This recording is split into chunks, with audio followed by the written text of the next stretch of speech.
Benjamin Dorsey drives a grease truck for Valley Proteins just outside Washington, D.C. These days, when Dorsey goes to empty one of the company's containers for used restaurant grease, it's empty. He'll often find There's only a couple inches in there. Someone has beat him to it. It may seem like it's just grease, They sold it. but Dorsey gets mad about it. If you don't pick no grease up, company don't make no money. Other people's taking from you. If it's got value, people will steal it, and so grease has value. J.J. Smith is president of Valley Proteins. For about 60 years, Smith's company has found value in processing used restaurant grease. Most of it becomes an ingredient in animal feed. But these days, there's a new player in the grease business. With oil prices high, demand has been growing from companies that turn that used grease into biodiesel fuel.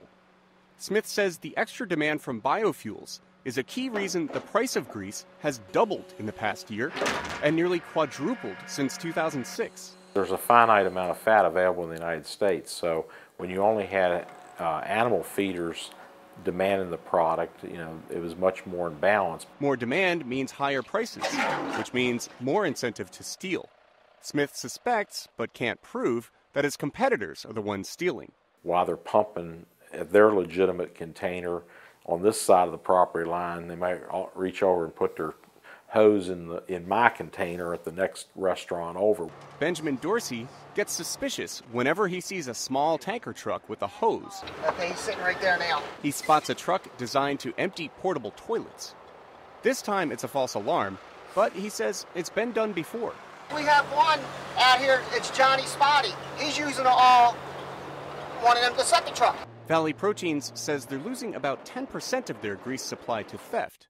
But even when thieves are caught in the act, the punishment is usually light. That's because each individual container is not worth that much. By the end of the day, they may have gotten you for grand larceny, but the one location that you've got an eyewitness at is petty theft. Plus, he says, most people, judges included, find it hard to take seriously that someone is stealing what many consider trash. But in these days of high food and fuel prices, one person's trash is another person's liquid gold. Steve Baragona, VOA News, Washington.